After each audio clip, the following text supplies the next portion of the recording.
All right. Guys? All right. He needs to be like a radio personality. Yes. Oh, I think yeah. I've told you that like a few times because you have that really Who, me? deep voice. Really? Yeah.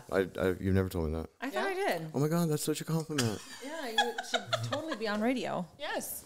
Well, we're kind of on radio, radio. Yeah. Kind of a little bit. If you guys think that Chris should be on radio, please vote. Yes. And, hit up all of the radio stations and say that we have a radio person that we think should be on. Please do all the work for me. Welcome back. Welcome back. Podcast. We're back, guys. We're back. We're back for part 2. And Yes. we decided to get this in early. Yes. Yes? Yes, very much so. Just because I didn't want too much time, to go in. We were getting right into the hot spot of things. Yep. And we kind of stopped there. So for those of you guys that don't know who I am, hi, camera. I never look at the camera, first and foremost. My name is Leah. I am your host. I am a God-fearing, action-taking, manifesting queen. I know I switch that up all the time, but all of those things are still very present in my life. So, Yes. And I have my co-host. What up, Whitney? WHITNEY. Period, poos. Hi. Welcome back. Welcome back. And we still have our special guest. Yes, Chris. Come on. Hello, Chris Brooks. I am a videographer, photographer. It's hard, huh? It's hard to go that fast. Yeah. Yeah. I got to keep up. I just, when you sat back right now, I just saw your daughter in you for the first time ever. Really? Holy moly. Yeah. Her eyes. Like when she gets this look, sometimes Yeah. his daughter is super cute. So such a sweetie. She's adorable. But she'll kind of sit back and look at you for a second and she gets you these eyes. She's like and reading those were you. those Like eyes. sizing you up eyes. Totally saw it right there. First time. She is my daughter Crazy. now, officially, in Leah's eyes. Cool. Yeah, she's yours. It's official. It's official. No DNA test needed. Right. Just kidding. You are the father. You are the father. You So are not the father. it's only been a couple of days since the last podcast, and we went pretty deep. How did you feel after that first podcast? Did you go home? Did you process Well, anything? aside from crying a lot, I'm just kidding. No, I reflected a little bit. I'm a naturally introspective type individual. It was interesting just to kind of remind myself, I guess, of just not even here looking in Colorado, but back then. I mean, just how much damn life I had lived, and just how much stuff. Sorry, guys. No, that's all right. How much Technical stuff I have I've been through. Yeah. I think it's easy to lose sight of that when it's all in that rear view mirror. You know what I mean? And to be able to just kind of look at those things and just kind of lay them out, just to revisit them. For me, has value. It gives me perspective, really, of just How far you've come. yeah, and just to even be more in that particular moment of just being appreciative of where I'm at and what I've got, and just kind of who I guess I've become from all of that. Yeah. Yes. I think many times they tell us not to look in the rearview mirror, that the past is the past and you shouldn't look back, and yet I would have to disagree with that in just a little. I mean, as long as you're not dwelling there in the past and staying in that area, I think it's sometimes important to kind of go back. Well, let those pasts be your little billboards. Yeah. Just little friendly reminders. I have trouble. I don't know about you guys, and maybe it's just me. And maybe somebody's going to tell me to take some kind of drug or to do something. But do you guys? I have trouble remembering a lot of things. Like my husband will be like, "Do you remember that we went here?" And I'm like, "No." I don't have I have great in the moment memory. Like I can drive one place and remember exactly how to get there or navigate. But as far as memories, childhood memory, I don't have much. Yeah, and mine is not even so much child. I mean, literally, he'll be like, "Babe, you remember we went to this place?" And I'm like, "Oh, I don't really." I feel like I have a photographic memory more as if I see something once, Images. I can get back to it. I don't know. It's selective, I think. Yeah. I mean, it's subconsciously selective. I think we have so much of an overload right now of Yes. information, and this is kind of what I'm blaming it on. I mean, honestly, this is really what I'm blaming it on, that we have such an overload of information that our brain is really exactly Trying to selective. process. No, Yep. that's not important. Yep. We don't need to hold on to that. And I know that there is actually scientifically something that our brain does that either allows us to remember something Yes. or not. Like if you're walking down the street and you see 10 different people, your mind is made to erase each one of those like faces for the most part, unless you make contact, like it's something, specific happens. Isn't that crazy? Yes. Yeah. But it's because it's just so much stuff. We're just bombarded with so much data, Yeah. trying to process it and Yes. hold it all. Don't is- get me is started on that. difficult. Right. Don't get me- that's another whole nother podcast there. Oof. Okay, so welcome back, guys. I'm excited to go into part 2, and I want you to just kind of start Just kind back. of summarize from Right. where I was. Just Well, from the and last I want you podcast to and- know, even I think Whitney was really, she was really touched by your story. I Really? was. Really? After you left, I was. I told Leah that night, I said, I just wanted to give Chris a hug. I feel like he's been through some shit, man. Just some shit. Yeah, I mean, I have. We all have, though. Everybody does. Everybody but goes I- through I their own appreciate that. journeys. But no, yeah, you were really heavy on my heart. I was just like, man, Yeah. man. Well, get ready. Strong. You're Part 2. strong. Yeah. I'm Part 2, and excited we're to not hear through that. it. Right. Yeah. So, Catch us back up. So yeah. we So, talked so a little we bit about just kind of talked about, who I am, kind of growing up, where I grew up, just kind of my life, and I was kind of just in a hurry to grow up, which kind of led me to just taking on more than I should have, and just powering through it. Yeah. I think And the then, last story we left off was that aha realization moment that you were where you were supposed to be when you first got to Yep. Colorado. coming back. Yep, Yeah, so yep. you were actually coming to Colorado. Yep. Because you were basically sent here by your parents. Like they gave you like an ultimatum. Yep. Get your Yep. shit together, Yep. or got to go Get somewhere. out and of do the something else. family. Right. Yeah, and so you said, okay, well, this is my best option, and that's really what brought you here. Now, Yeah. you said the aha moment, but was it truly the aha moment? I think there, at least for me, those aha moments are ever perpetuating and ever evolving, just kind of as I am, as we are, right? Because I know at that time that was the big Clarification. that I was Need where to I need change to be. some things up. And well, not even that was already apparent. I mean, that was beaten with a dead horse and run over some more and then rebeat. So that was totally apparent. But that particular moment when I had kind of asked for the confirmation and boldly received it almost instantaneously, right? Was just the Like good confirmation. yeah, just like okay, it gave me it kind of just settled that uneasiness of Yes. like, okay, I'm jumping in here, I don't know where I'm going or what I'm doing, but it just totally took away any sort of like anxiety or any sort of like fear about just kind of not knowing what is going to happen in the future or anything like that. It was just boom, leveled it. It just leveled the playing field. Right. Yeah. To allow me to just be in that moment and be aware and be just ready and just Right. be okay. So you were in Monument, Colorado. This was the home that you came to. So Yep. that's kind of Yep. where we were at. Yeah. It was in Colorado. And if you guys have not heard the first part of the story, it's going to be dropping.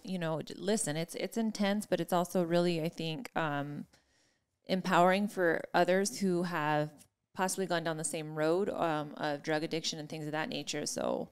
Yeah. Definitely listen. That way you can catch yourself back up. But so you're in Monument, Colorado, in a home with people that you don't even know. Yep. Isn't it funny where life brings us? Yep. I'm in a house with just a whole bunch of random different people from different walks of life.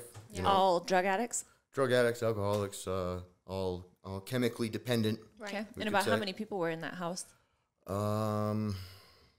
There was about seven of us, I think. Did you guys each have like your own room and space, or no? Yes and no. We I think there was two to a room, Yeah. and then we had a common area of a kitchen. Could you and leave freely living or no? area. Leave as in like dip and like go hang out with my friends. No. It was that was very frowned upon. In fact, if I would have done that, that would probably have Booted you. constituted me Yeah. of leaving and wanting to bail.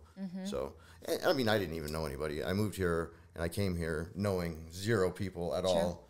So I Well, mean, I think I at really that didn't have point, anywhere you to go probably- if I that wanted was- to even go anywhere. That was probably the last thing on your mind. You were probably, your body was getting rid of a lot of shit. right. Now, were you right. that chemically dependent that your body went through withdrawals? No.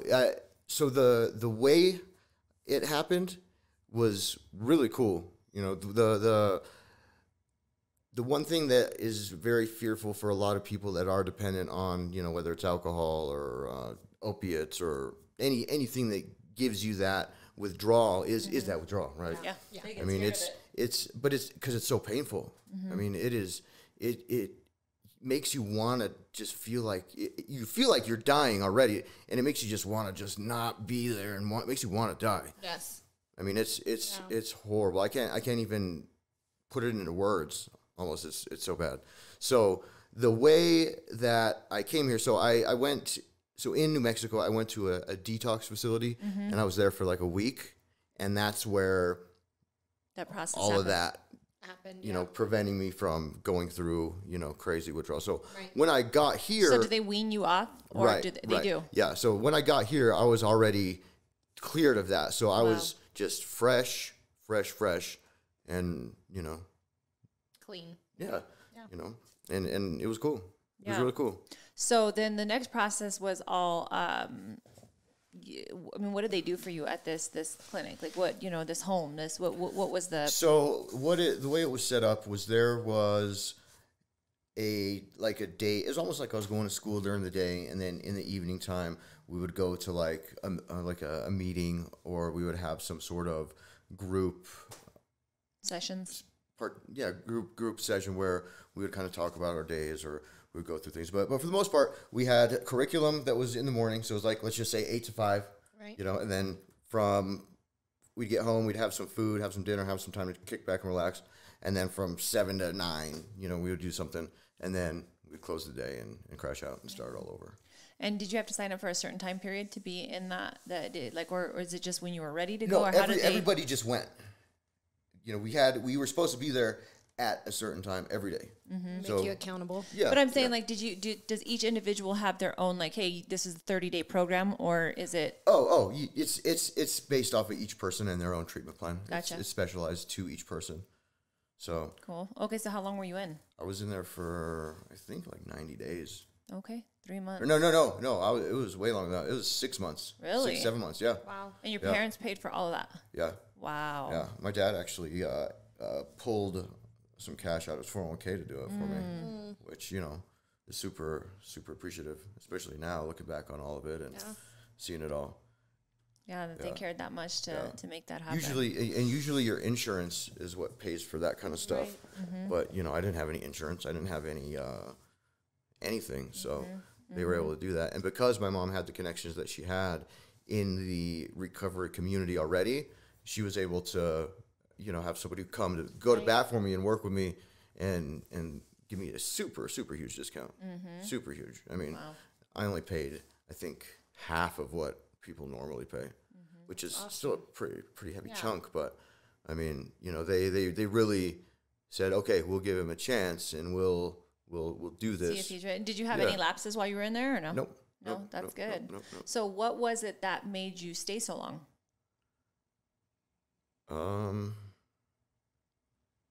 Just them thinking that was the right thing that I needed to do at the time. Right. You know, I was I remember when I first got here, I was real anxious to just run through it. You know, set my own, thinking I know what's best for me and planning that to then implement it and execute it. You know, I had a plan to be out and ready to go and make money and work and everything before I was even there for a week. You know, it was just what it was, and that's, I think, how a lot of us just think. We just think that, okay, I'm wasting time. But at the same time, what is time? Right. And how much of it do you waste every single day already just on a bunch of shit that Mindless is stuff. that isn't conducive to bettering your life. Sure. So it's like, okay, so all this time I'm putting here, I'm investing it more so than I'm wasting it, because it's teaching me things that I need to know about myself, how to handle different navigate things. once you and get how to navigate that out on your terrain. own. When you're out on your own and you have a slip up of where it's I Sure. lost this job, or this person pissed me off, Right. and it's how those to handle little it. triggers Yeah, exactly. that So help you be able to handle it. How old were you? Well, I'm 37 now, and I was like 30. So 30 out Yeah, of right that. at- So right- that, right that's around about 30, the time right that at you 30. got out. Mm-hmm. So put that in perspective of like, how old are you at? 34. So, and then Dana's 30. Yeah. One. Mm-hmm. So put that in perspective of Yeah. like Dana's age. Do you know what I mean? Like kind of Yeah. getting out and just that happening at that particular age. Yeah. So, wow. Okay. So 6 months in the program, and what was the best thing that you took from that program?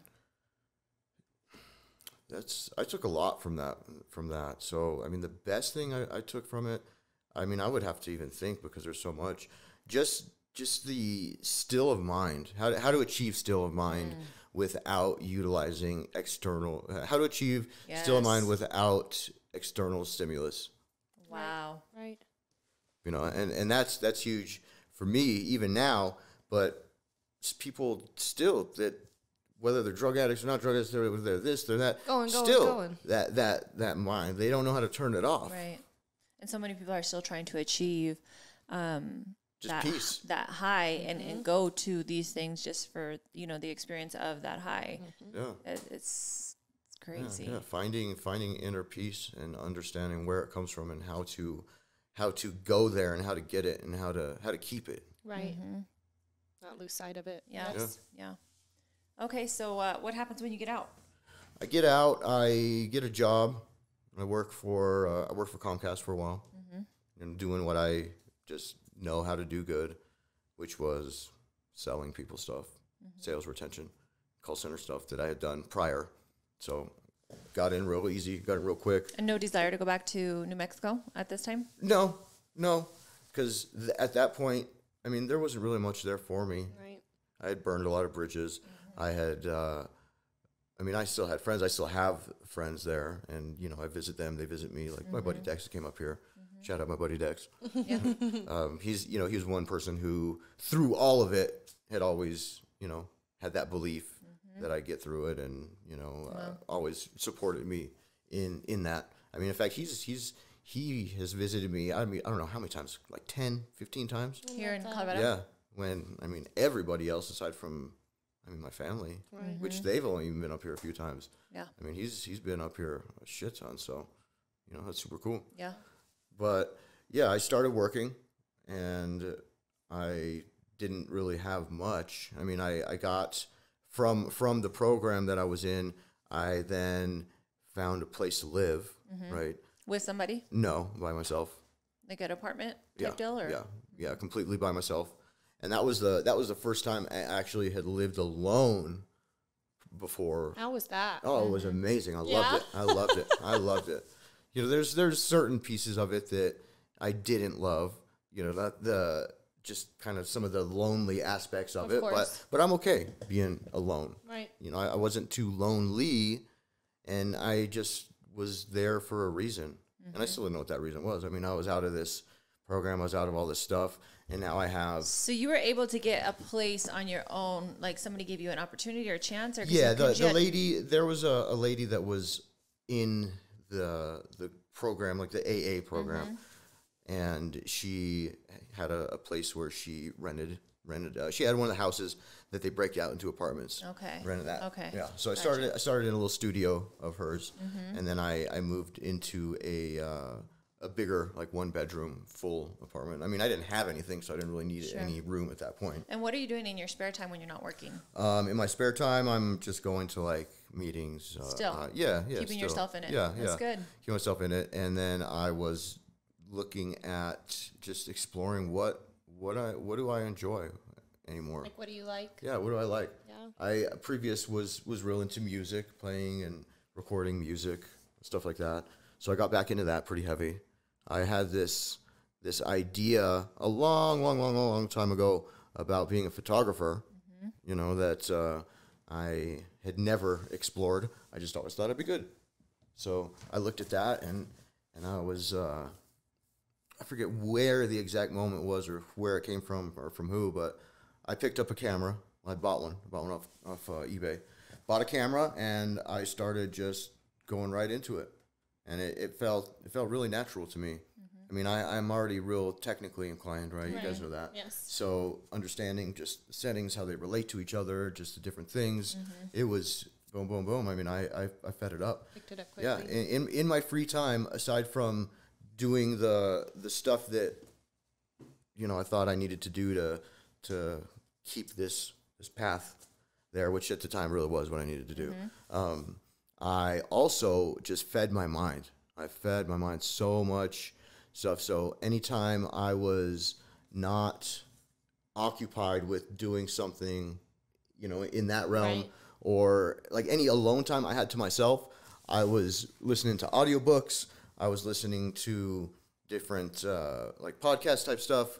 I was just listening to different things that were constructive in building myself, learning new tasks or skills, and learning how to implement those types of things to do it, and then working, of course. So would that be one of the pieces of advice that you gave to somebody who is possibly, you know, just out of like a program, is to make sure that they find things to supplement the time where they're free so that they don't allow their mind to go? Or, I mean, I know that worked for you and it may not work for somebody else, but I mean, obviously it sounds like it helped you.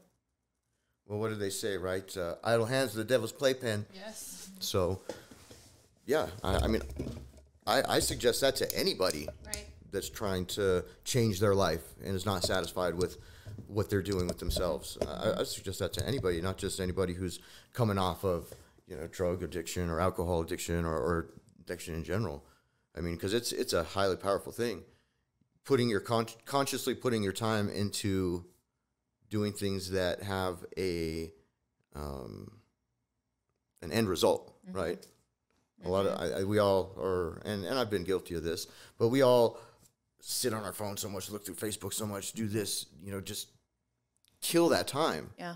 When we could take Hours that time, upon hours. yeah, it's hours, endless amounts of hours. When we could take that time and do Invest. something with it and invest it in ourselves, Yeah. to then be able to, you know, help ourselves better, help other people, be of value, you know, in the community for, you know, running a business. I mean, doing so many different I'm things. so glad you said that, because, you know, just the other day I was just thinking about, you know, I've been on this whole mind thing of how, you know, and I really believe that it's partly, you know, just God speaking to me about how distracted we are and how we're like robots. Yeah.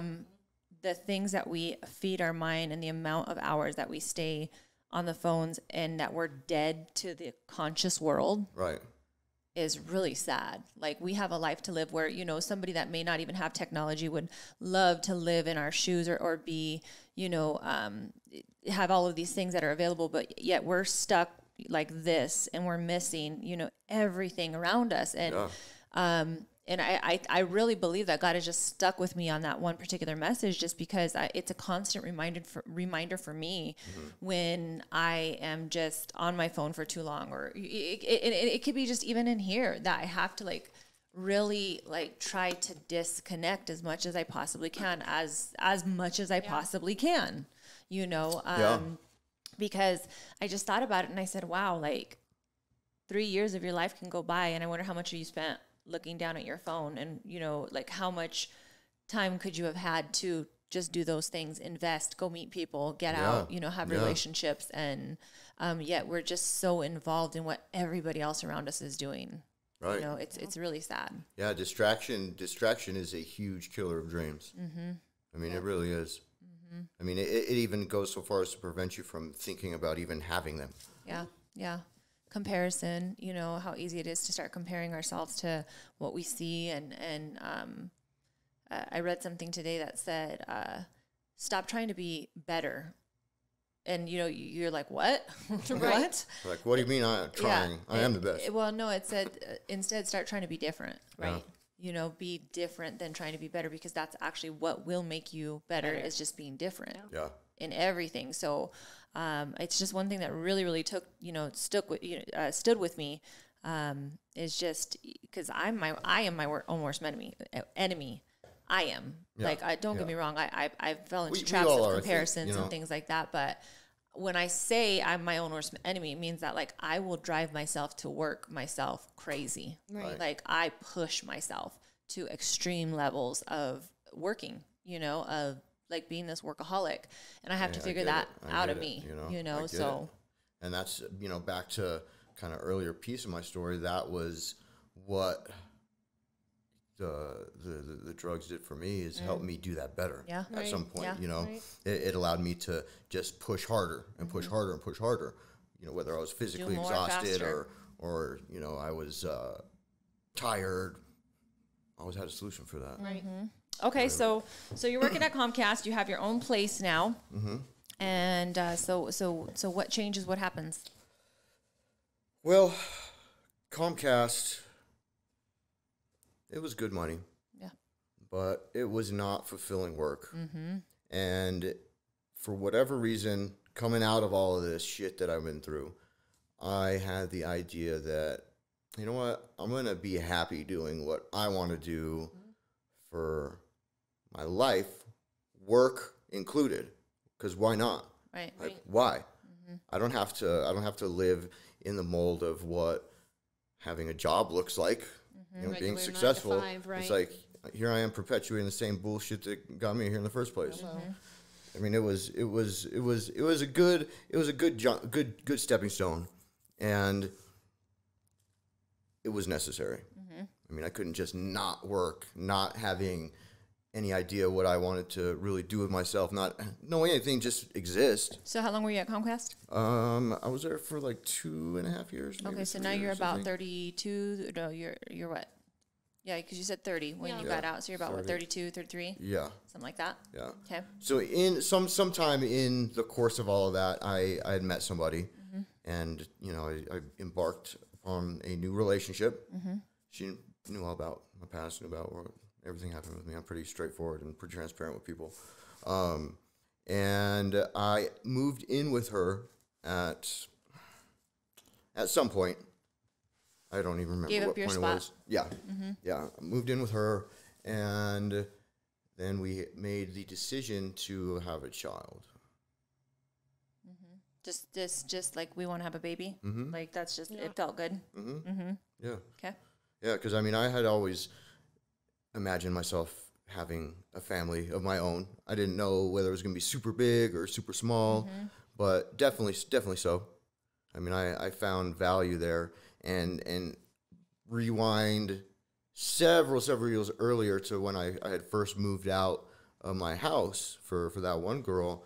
Me and her, we actually ended up having an abortion, you know, and going through all of that stuff. Because you guys weren't ready. Right. And I mean, it hurt her a lot. It hurt me a lot. You know, it's just nothing that's really ever a good thing in the idea of just feeling cheery and happy about it. You know, there's always, it's just a tragic thing. Yeah. So go through that. And I had that experience, and I felt like at least now in my life, I am ready for that.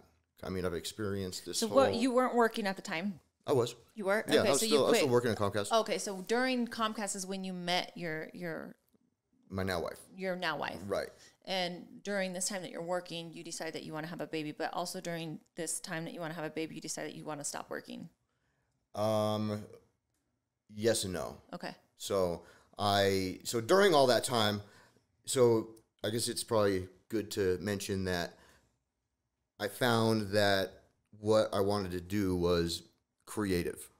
You know, create stuff, video, film, pictures, whatever it But was. you jumped right into that? Like no clientele? Yeah, I jumped in. Well, I taught myself. You know, I was every single day, as soon as I had the idea that that's what I wanted to do, every single day. And I mean, I still, maybe not every single day as much as I should, not nearly as much as I did when I first started, but I just started just taking pictures of stuff, started practicing, started Educating networking, started going to different And spots. this passion started to Yeah, build and up it in started evolving. It started evolving. I saw that not only did I have a passion for it, but you know, I actually was becoming really good at it. So I started going to these different things, like where photographers take pictures of models in studios, like different things they have like monthly at the studios. So I started doing a lot of that, like up in Denver. And what was your wife doing at the time? She was working. She was working over at King Supers. Okay. Yeah, so yeah. she's she been was with that. Yeah, been yeah. with that job for a long time. She just when she just quit recently, she'd been there for 10 years herself. Wow. So, I mean, you know, that was part of the plan, was so she can get a pension on the back end whenever she retires. You know, So yeah, that was that. What was your first paid photography job? Oh man, what was it? My first paid photography job. I don't even remember. No. No, but I know it was for like $100. Right. Something super small that Right. wasn't worth whatever it was. Probably felt amazing though. Yeah. I remember. I remember the feelings of it. I just don't remember exactly who it was with or what it was about. But I was like, I have arrived. Right. I'm a professional. That's funny. Yeah. But that just, so I hustle. I'm a hustler and a half. And once I see I can make some money on that, Right. then the light bulbs really go off. So I made money from doing my first thing. And then I was like, okay, all right, we could do this. We can do this. So I mean, that's just what I focused on was doing that. Now I hadn't given it all of the focus that maybe I should have initially, because again, it's still trying to juggle all of this stuff. And your wife is pregnant now. Yeah. While you're learning, so eventually she gets pregnant, and then eventually you quit your job. Right. I quit my job actually when I got technically fired from my job. Okay. Whenever I went on a leave of absence for my daughter being born. Wow. Yeah. Yeah. Luckily, that law's passed now. That it's changed. Oh, Men really? can actually take a leave of absence. Well, I mean, I did. And actually get paid for it. Oh, really? Right. Yeah. That's cool. But yeah, so anyways, it just so worked out to where once we had our kid that I was available. What are we okay to use your wife's name? Yeah, her name's Shay. So how was Shay in this decision of you deciding that you wanted to quit your steady job while she's pregnant? So we didn't really go through much of that Because you got fired. Right. So there was really no. It was just okay. Exactly. So now But it's then like, there okay, was I don't have a job. was there no talk about like, okay, I need to go back to work, or hey, I'm gonna stay home now. Right. Well, there was some talk about it. I just told her like this. I can't do this. I just can't do it anymore. This call center stuff, just working for the man. We'll just label all that under that umbrella. It's like I can't. It's suffocating me. I can't do it. I can't. And I have had the experience of understanding what financial doom looks like in a broad spectrum, and realizing that it's just all a bunch of shit, and that it's nothing that is going to kill you. So that mixed with my wife being more new to seeing the variety of that spectrum, that caused some conflict for sure. That stressed her out pretty heavy. And no relapse for you ever during this time. Nope. None. Nope. I mean, I'll smoke weed and stuff here and there. I think I've taken mushrooms once, but like, But nothing like going heavy into yeah, the no, I'm not sticking needles in Good my for neck you. anymore. So And that's good. how did you meet your wife? I met her on Tinder actually. Okay, it's the way of the not- way of the world. yeah, It's way of sure the, did. the way of the world. I mean, honestly, How like, that's long just- did you guys date? For like 2.5 years before 2 years? we tied that. And how was she? Like, was there any worries in your mind about like what kind of lifestyle she was living, or no? Not at that time. There was, and maybe there should have been. I mean, I don't know, but I'm never worried about anything, because in my mind, no matter what, everything will always be okay, because we will be able to get through it, because we are strong people, because we are just going to persevere. Well, and I feel like that accredits to everything that you've kind of been through. You've kind of been through a lot. Sure. So those little things that are probably big things to people, you're like, I've been through way much worse than this. But see, we're gonna be all right. That creates conflict in and of itself, though, because then people think that I'm just, being arrogant and I'm being an asshole. Right. But it's like I'm really not. It's just I have that experience to know that it's going to be okay. So I mean, I just in my own relationship, but in the eyes of other people, I have been told that I come across that way sometimes. I mean, Because I don't mean to. Because stuff doesn't bother you. Well, because Not that stuff it doesn't doesn't bother faze me, you, but it's just that it's like, okay, so you're worried about them taking your car because you're a week late on your car payment. Right. Oh, well, you know, I've lost a couple of cars, and let me tell you, this is how it's going to go, and blah, blah, blah. Right. It's like people don't want to hear that shit. They Right. want me to sit in the moment with sit in the moment and just like sulk. Yeah. Oh, Let me rub your back. and I'm not good at that. I'm not good at that. I At can't least do you know that. At Yeah. least you know, like, hey, look, I'm not built for that. Like, I always tell people, like, I will help people through situations because I know that I am a problem solver. I Right. know that without a shadow of a doubt. If you bring a problem to me, let's figure out how to solve it. Right. And it can bite you in the butt both ways because sometimes people just want that, hey, I just need a hug type of deal, you know?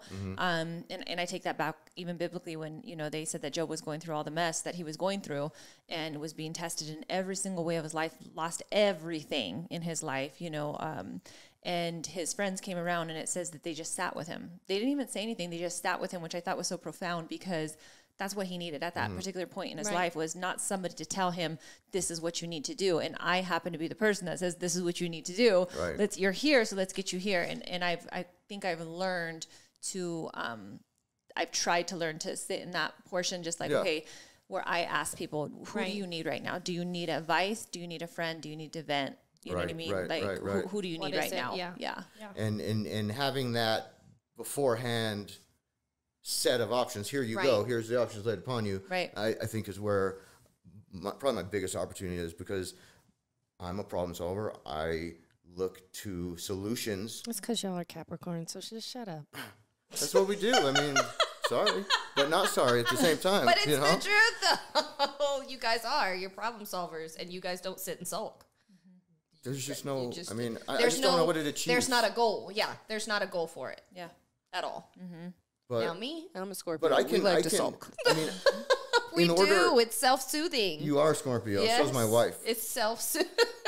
So there we go. It makes sense. Yeah. It is self-soothing, I guess. So okay, so you're here and now you're having a little bit. You know, you guys have had some little. I mean, obviously things are going good for you, though. I mean, as far as the relationship goes, because I mean, you guys have decided to have a baby, and she's working, and you guys have gotten through whatever drama there might have been that you wanted to stay home because you stayed home the remainder. You still kind of stay home. Yeah. With side jobs. Right. Yeah, for the most part. And she's comfortable with that still.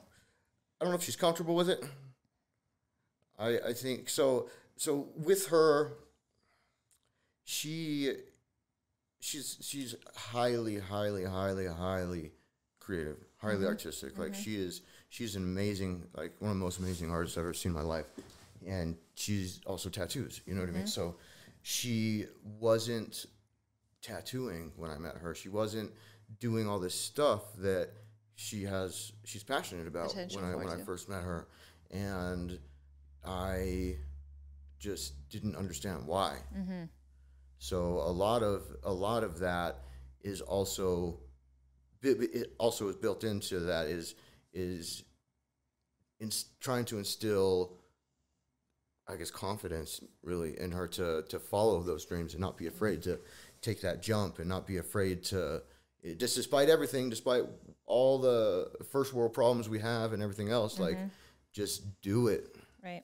And she's doing it now. I mean, she's transitioned from her job to tattooing full time, and she's been doing it now for, I don't know, 3-4 months. Good for Shay. Yeah, so she's doing good, and she's doing well. She's doing well, and she's happy, at least with that piece I was of it, going to say, too, I bet her mood is probably, you're going to start to see that kind of change because if she is as creative as she sounds, I feel like when people are creative and they kind of stifle it, it makes them resentful and it causes other issues. Sure. But when they're allowed to release and get that artistic side out, it changes them. Yeah. Changes who they are. Do you as a feel like person. that? Do you feel like it's helped her? I feel like it has. I mean, there's just, again, so many levels to my life as we know it, but and I know we're kind of swaying off here because I mean I do want to bring it back to because this is now that we're kind of up to the present of your life right now. You had a baby and tell everybody, are you okay with sharing your daughter's name? yeah, her name is Ember. And she is how old? She's 5 now. Okay, and so best thing that ever happened to you, I'm assuming. Yeah, she's cool. Yeah. Super cool. I love my daughter. Yeah. Aww. Yeah, she's awesome. I see so much of me in her. It's not even funny. Mm-hmm. So Okay, I ask dads this all the time, and I ask my brother when he had his daughter. But what was that moment like for you when you first laid eyes on her? What was that like? it wasn't. Was it like a I don't know. surreal? Was I it mean, like you were was just kinda, present I guess in it the was kind of moment? surreal. I was present in the moment. I was there and everything, and I was like, okay, well, so this has happened, and I'm a dad now. I mean, I feel like it's hyped up more so than Right.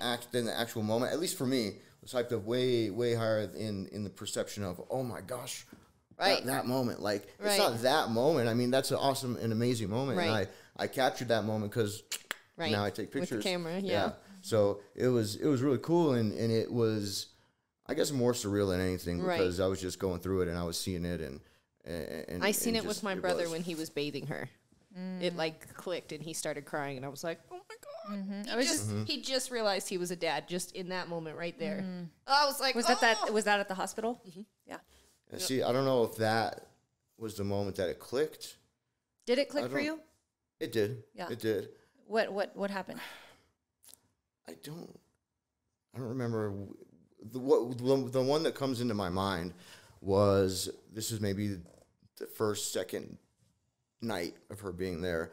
We're just laying down in bed, and I just have her laying on my chest, just like this, right? Right. And we're sleeping, and then I get up, or I don't even know what happened, but I moved a little bit, and like she like moved, Right. and for whatever reason, like it freaked me out, and like I was like, I remembered that, okay, I've got a baby on my chest, you know, like, and that's I need to protect her. and it's my baby, yeah, and yeah, that was the moment for me. I think that made it just redefine that as real. Right. You know, this is real. I can touch it. I can feel it. But I was sleeping, and I woke up, and I almost like threw her because I woke up because I wasn't used to it, and I didn't, but you know, I almost did. Yeah. So, it's just that remembering of Yeah. like, oh my gosh, it's not just me. There's some Yeah. So that was I think that was the first one that really sealed the deal on this being real life. She's adorable. Yeah. She's adorable. Yeah, she's great. I love So her. talk to me a little bit about the in-betweens of you know, you came out of you were highly addicted to some drugs. You went through a program. It seems like you didn't lapse. You said you just kind of, you were able to get through everything pretty good. Not many people have that same story because a lot of people will relapse, you know. I mean, I've got a buddy who's been to every damn center you can imagine, who super bright guy, you know, super likable, super everything, but just for whatever reason it don't click, and he's constantly going to different treatment spots, seeking out different ways of doing it. Just can't. Filling an empty spot Yeah, almost, right? yeah, I mean, in some form or fashion, it could have been the thrill, like you said. For other people, it could be that it's a numbness. Or for other people, it could be, you know, that they're trying to reach a higher potential in their mind, you know, that they can't reach, like you said, just without the stimulants. Yeah. And so do you feel like for you, it was just, you wanted better for your life, or I mean, I don't know. You know, I always want the best. You know, that's part of the dilemma is I always want better, and I want the best of the best. So I don't know if it was necessarily for that. I think it was just I was used to a certain way of living that I wasn't even invested in living. You know, so what is that? What is your why right now for just your just daughter, in general, yeah. for your family, for you? It's to be able to give my daughter all the opportunity that is as much opportunity as she can to be able to freely explore any aspect of whatever she wants to look at, and not have to have any sort of major roadblocks. I mean, you know, we'll come through regular roadblocks here and there, and she'll grow and learn how to navigate that stuff. But, you know, major things that prevent her from just being able to jump in and be a part of. Also for myself in, you know, having a family and understanding the ideals of what that is Right. in being able to provide, not even provide, but like just so to take all of the fear and all the bullshit that my wife thinks about in her head Right. that stresses her out and just everything, all of that to just Absolve that. Financially, yeah. you're saying. financially, between dynamics, between everything, I want to be able to pull all of that out. And I don't know if that people are even ever able to do that, but Right. you know, I was going to say, I feel like you have a really, really good sense, somehow, some way of being able to either unemotionally connect but I'm saying that in Yeah, not in I a get it. bad way. Yeah. You know what I mean? Being able to really, like you said, with your daughter, it's like, some people may play it up like, oh my God, it was the best day of my life. And you're like, yeah, okay, this is real. I have a baby Right. now. Right. This is what it is. So you have this very logical sense of you. But I'm going to ask you right now, because I am curious that you had mentioned on the very first episode that you know your worth. And you said that really confidently. Do you really feel like you know the value of Chris and what he brings to the table? in some parts, yes, 200%. In others, maybe not so much. Do you get tired of trying? So there's one aspect of not financially being, or just always needing, right, money or whatever to pay the bills, where your wife may be in that sense of mind where, how are we going to do this? And you're on the other hand, like, okay, it's not that big of a deal, but at the same time, like, there's always that run for the money. Yes. Yeah. And isn't that tiring to you? I mean, it is. It can be, for sure. I think the biggest thing that the biggest opportunity, as I see it, is us being able to work together better. You know what I mean? And You and your wife? yeah, yeah, me and my wife work together better, and just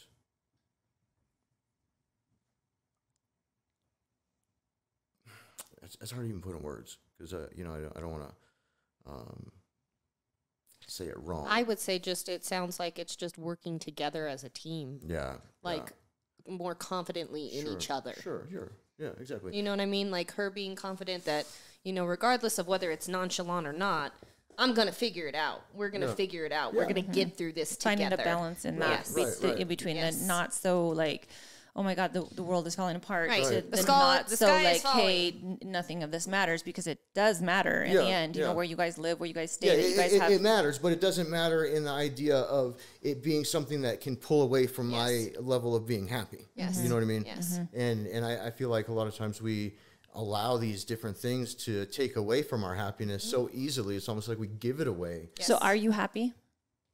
I am halfway happy, That's fair. That's a fair statement. you know, as it sits right now, I'm halfway happy. I mean, And what would make you more happier? what would make me happier would be, that's a good question. I'm not sure. I don't know what would make me happier. What would make you Really? happy right now in the moment? Some ice cream. That's good. I think that would make Well, I us mean, I'm all not, happy. but- Chris loves his sweets. He loves his Yeah. sweets. You know, I just a stronger sense of cohesion with the way me and my family approach problems. Right. So is it safe to say, because I feel like during, and I kind of asked you this ahead of time, like before the podcast, when we first kind of even talked about, bringing you on the podcast, I wanted to make sure that everything was okay to say or to talk about, you know what I mean? Without, going back to that whole thing that your story is somebody else's story as well. And so it can always hurt them. And so I don't want to, press or push too hard, but I'm always going to challenge, just because I always want people to really challenge themselves and to see that their potential, whatever that case may be, may not be being used to the full potential. Now, what my way is not the right way. Right. Do you know what I mean? It's just, I know One that way some of of many. right. And I've had to learn that just because I feel like my way is the right way and it Right. works doesn't mean that there isn't other ways to other avenues to that Right. to achieve that as well. So Right. I get that. As long as it's working. Right. I think that's the end game, is that as long as what you're doing is working. And if it's not, that's where I ask, okay, you know, if you have all of these things that are set up and here's what I want, here's what I do, here's, you know, I don't want to work, I don't want to do this, I want to be creative. As long as those things are working dynamically in your family, then it's a success, no matter how you did it, however you pulled it off. But if it's not, and it's causing friction, you know, anything like that within the home, then there's something that's not working. Right.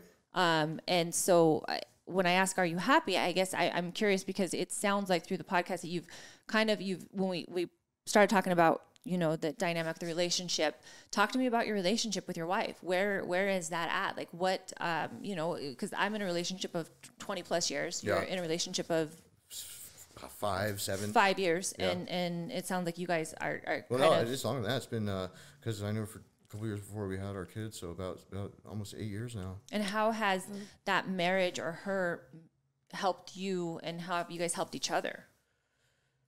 Or are you? You know, I think there's a lot of opportunity for that. I mean, I can only say, and I mean, at this point, just throw it on the table and just say, fuck it, right? But I feel like I have done a lot to show up and be that beacon of support to help my wife be able to follow what her dreams are. Mm-hmm. You know, I mean, I pushed her super hard to get all of her stuff in order to do more art, start tattooing people. I got her top of the line equipment. You know, I made all that happen so she could do that, so she could feel confident in that, because she hasn't had the best support. Well, not support, but she's not as confident as she should be for her level of skill, for sure. But just in general, she has opportunities with being confident in certain areas, you know, because of what has happened in the past. Like, she started tattooing when she was fresh out of high school, right? She got an apprenticeship, and then she was not confident of her abilities in her art, and that created stress mixed with, you know, when you tattoo, you're working for yourself pretty much. So if you're not tattooing, you're not making money. And then she wants to make money, and then, you know, that's when she went to the King Soopers job and everything else. So seeing her art has evolved tremendously. That was a big confidence booster, but still to get her to go and start doing that and taking those risks. Getting her to jump. Yeah, and then her always feeling like I'm doing it from a selfish standpoint for myself, which is what? Like making money off of her. But it's like, we're making money together. Like, we need to not look at it like that, because that's not how it is. Well, especially when you said what you said. I mean, you invested in her dream. I mean, I'm not trying to. So how could her, I be, you know, taking from you if I've invested in your dream? I mean, I don't know. Yeah, I get what you're saying. So it's a tough place to be. I'm going to push a little bit more. Okay. Mm-hmm. Okay. Yeah. Go ahead. So I hear you talking about how you pushed her to live out her dream, and how you told her continuously, you need to go after this art and you need to do this. But I always say, don't take financial advice from a broke person. Sure. And so where in that, besides quitting your job to live out your dream, were you showing her that this was substantially good thing to do that? For her to start tattooing and doing stuff like that? Mm-hmm. There wasn't, it's not like, okay, I see this person doing this and they can do it. It wasn't anything like that. It's just my feeling and my, it's just my feeling and perception, I think. I mean, I'm not a tattoo You've seen artist. what type of art that she produces. I mean, yeah, I see what she does. I see the art that she does, and it's of a super high caliber. And so are you saying that you wanted her to support you as much as you supported her in wanting and desiring for her to live out this dream? Or are you frustrated because you felt like she didn't pursue her dream? No, I mean, she wasn't, and it was frustrating. And she finally has taken that and done it. And maybe it's just my expectations, and having expectations in the first place is really where the problem is, with thinking that I know what somebody else should do or somebody needs to do. But it's hard whenever they tell you what their dreams are, what their aspirations were. I think that gives a lot of weight into perspective, I feel like, in relationships too, because I went through something very similar to that in the very beginning when I started with makeup. And my passion for my dreams, I don't want to say we're not as strong as my significant other's hustle or grind for the business, but it was a constant battle. Like, why aren't you fighting hard enough? Why you have every opportunity to go out and do what you want to do. I've put everything in front of you to make this happen, to make this possible, to where we're fighting about our dreams instead of it just being, that's your dream and this is my dream. And I need to walk my path for my dreams differently than how you are doing it. I don't want to beat this dream to a pulp to where I come home and I don't give a shit about my dream anymore. Right. I still want to be in love with my dream when I lay my head down at night. So I feel like that's perspective in just relationships and how people experience things differently. Yeah. The way you dream is different than the way she dreams, and vice versa. Not that she's not passionate or that you're more passionate than she is. Right. Yeah, I just feel like everybody experiences it differently. And it's the communication and how we communicate to each other and hear each other more than anything. Yeah. At least that's for me. That's what it was, and that was a stressful thing to argue with the person that you love. Like, I am passionate about my dream. What the hell are you talking about? Like, I've always wanted to be a makeup artist. How dare you tell me I'm not working hard enough? Why? Because this is how you work. That's not fair. And kind of like what Whitney was saying is where I'm going with it is finding the balance that's in between the, like you said, where it's the world is falling to the portion of, everything is just like whatever, like we can, where there's still struggle. Do you know what I mean? So, and that's where I just really push you, encourage you to say, as long as everything is working and it's working to the best of you, to her, and to your daughter. Yeah.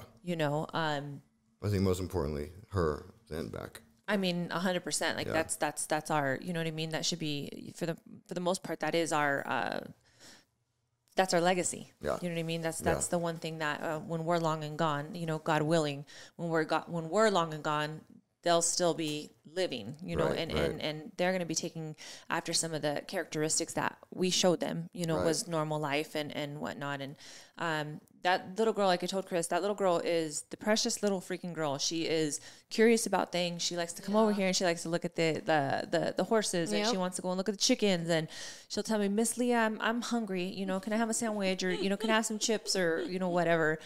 Just the cutest little girl, but I can see some hardship in her eyes. And that I think makes me sad as a person, just on the outside looking in, because you don't quite always know, what's going on in people's life. And that's why I ask questions. That's why I ask the questions that I do. Because a child is innocent. Like a child is supposed to be. They shouldn't have that at that age. They shouldn't have that look in their eyes. Right. And I told Chris, and I had a conversation, and it wasn't a hard conversation to have with him, but it is in a sense when you're telling somebody like, look, your daughter's eyes, they're dim. Well, and that's just spiritually speaking almost. It's just seeing that there's a dim light in the eyes, and she's so bright. She's so bright. To see the dimness is a sad thing, and whatever it is that you guys have kind of gone through family dynamically wise, it has had an effect on her. You can see that it has. And so that's another place where I encourage you, where as long as things are working for the better and they're actually working, then it's a good thing. And if they're not, then really reevaluate, that situation and how can we make it better for her. And I'm that's right where I'm in the middle of. Yeah. Is trying to see what that looks like, and see what can be pulled and regrouped to go forward. And, again, being honest with myself, if there isn't, if what can be grouped versus what needs to be tossed, at the end of the day, when I'm looking at all these things, to be honest with myself about what that is, and not be afraid to take whatever that path looks like. Right. And that's tough, because that's the last thing I want to have to even look at, but that's what I need to look at, and that's what I have been looking at. And I don't know sometimes if it's just me who's looking at it. You know what I'm saying? It's true. So, and sometimes it may only be you. But I think it's important to say, and I say this anytime somebody talks about kids or talks about what kids go through growing up, your kids need to see you go through that, but they also need to see your healing and your strength from it. Sure. Because it's going to help mold them into how to correct their own stuff. Right. I say it all the time. Love my mom to death. But, I seen her go from bitterness to nastiness to no resolve. Mm-hmm. So that's all I know. Right. There was no other, well, this is how you pick yourself back up after this, and this is what you do to be successful after this. You don't let this consume you and eat you alive. Right. These are the steps now that you have to take to fix it. Mm-hmm. I think that's the best lesson part of all of it, is if she sees you make those correct choices, and you make those correct choices for her in mind and you second, you're not going to fail. Right. Mm-hmm. She'll be able to see that. Yeah. I think it's a really, really, really good point, is to make sure that you're, watching out for those cues that she is seeing that it's getting better. You know what I mean? As opposed to staying in getting more cues that it's not. Especially if that's the norm, you know what I mean? If it's the norm to sit and sulk and sit and, she gets the best of both worlds. She gets the understanding of how and why to sulk, and then pick your boots up and we need to figure it out and push through this. Right. So she does. She has the best of both right now. It's just making that choice to stick to your guns. Yeah. Whatever that looks like, for sure. So, yeah. And that's why I continue to tell you, is because, when somebody doesn't know their own worth, and that's why I challenged you on that, is because when we don't understand our own worth, then we settle for things in our life. We settle for people, we settle for circumstance, we settle for what's given to us. And money aside, you know what I mean? Things aside, is knowing the value within here so that you can be happy out here with everybody. You know what I mean? And truly knowing that, because I actually, I think I really admire the aspect of the portion in you that says, like, oh wow, do you know what I mean? Like, because I'm so tight knit on my finances, and I'm so, this is the way that it needs to be. And mind you, it has been very successful for me, and it has worked for me. But there are many times where I just want to be like, I just want to be irresponsible. I just want to do irresponsible things and not care, and not even saying that what you're doing is irresponsible. I'm saying is that, like, if something were to happen financially, I just want to be able to look at it and not let it have such a detrimental effect on your immediate mood. Right. And mind you, I think one of the financial principles in being able to, Dave Ramsey, for instance, he says that why you have envelopes, or why you have savings, or why you have this is for that very reason, is so that when this hits the fan, that you're not stressed. Do you know what I mean? And so that there's two sides of the spectrum. Do you know what I mean? So there's the side where you're so financially, okay, that something happens, that you have it covered. There's the other end of the spectrum where it's like, I'm living ends meet, paycheck to paycheck, and something happens, and this is going to hit the fan. And then there's that in between, where I think the average American actually is, it's like 76% of America lives paycheck to paycheck. And, but that's just that's one piece of the pie. Sure. You know what I mean? I'm curious to know with your relationship as well, just like some of the things that she's been through, and that you've expressed, like, how has that affected you, or has it not affected you? I don't know. I mean, some of that stuff is still, closed off to me. Getting that opening up piece for me has come with a lot of effort, a lot of patience, and a lot of just kind of not pushing too hard, but still keeping a little bit of pressure. Yeah. And it's still, I mean, I wish, and I think I said something to her similar within the last week. It's like, the reason I want to know, and the reason I want you to be able to be vulnerable with me and open up with me and do all this stuff on all these levels that you're uncomfortable with, so I can see you and where you're at, so I know where I can help. I know where I, maybe am not going to be able to help, but at least so I know that way we can, work together better to, Sounds like just making clear-cut boundaries. Boundaries and communication. yeah. I mean, But it's hard sometimes when It really people is. are being vulnerable, just in general. I don't care if it's to your significant other, to a family, to a friend. Being vulnerable is hard when you've trained yourself to not. right. Like that's a hard habit to get rid of. Yeah. Even when you feel like you're trying. Like I feel like that me now trying to be vulnerable that's a hard thing for me to do. No, it is. Because I need to protect myself. Fuck that. No, you will not. No, you will not. Not unless I feel safe. But there's a double-edged that's sword harmful to that. at the same time because you can't complain about all these things that you need and this help and that, people aren't hearing you and understanding you if you're not putting the effort in to be vulnerable at the same time. Like you have to give to get. Yeah. And then, giving, when you just give, you get back tenfold. Yes. I mean, without the expectation I have. Right. Right. And it's just a tough spot. I think it's good to get uncomfortable sometimes, not sometimes, all the time. Is. It really is. And I think we all know that, and if your comfortableness is maybe in this area of your life, get uncomfortable. Yeah. You know what I mean? Then choose something different a little bit so that you can explore a different avenue so that you can start to really change things up. I mean, because what do you want for your daughter? The best. I want her to know that she's loved, and she knows it from me for sure, 200%. Even from her mom, I feel like she knows.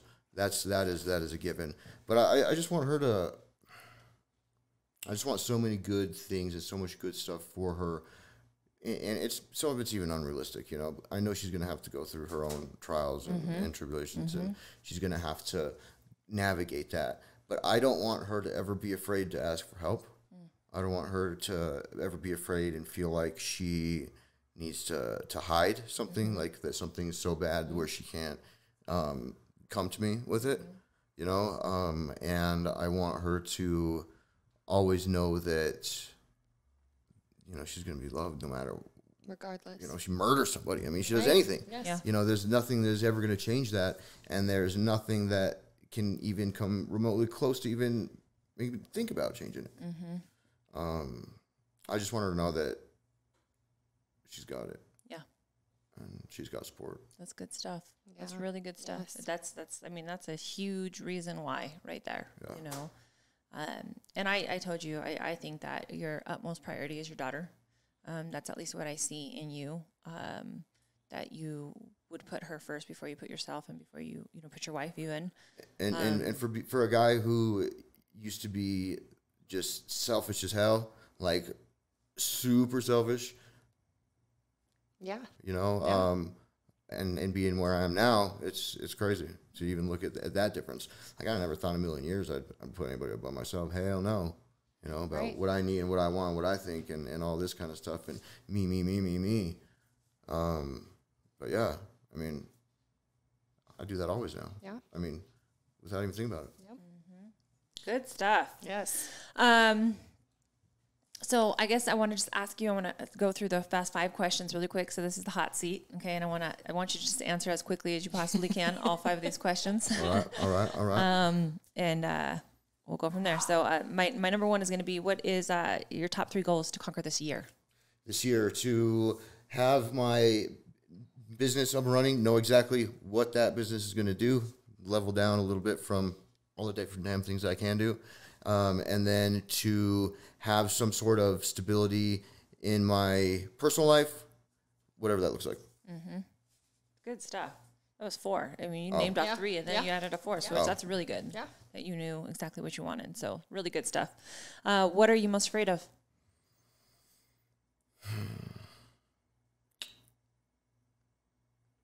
Of Anything. What shakes you? What makes you feel like, God, if this happened to me, this would suck. If this, I mean, I don't know. Like, I really don't. I mean, yeah, I could say stuff about, like, something with my daughter, because, that's like the only thing that can make me damn cry, Right. But I mean, I don't know. I guess having her despite everything that I'm trying to consciously do to make sure that she's okay, having her be Actually okay? no, not okay. Being not okay. I don't know. I don't know. Next question. Oh, he didn't like that one. Over that. Okay, got it. All right. I hope I didn't confuse you in that. What I'm saying is that you're saying, despite everything that you are really trying to do with her, you hope that she's actually okay. Like that, is that, or no? No, better no. than okay than, or No, what? just that she turns out not okay. That's his fear, that she doesn't turn out okay. Oh, okay, Yeah, yes. yeah, okay, yeah, gotcha. yeah. And I'm saying it the same way, but I'm saying it Okay, opposite. so yes. Okay, so yeah. that she actually, okay. I gotcha. Yes. Right. What's the biggest obstacle you've overcome in your life? Biggest obstacle I've overcome in my life is probably learning how to shift my perception and consciously manifest the reality of the life around me, or realize that I have power in doing that. Right. I mean, let's say drugs, but fuck no. And who is your mentor?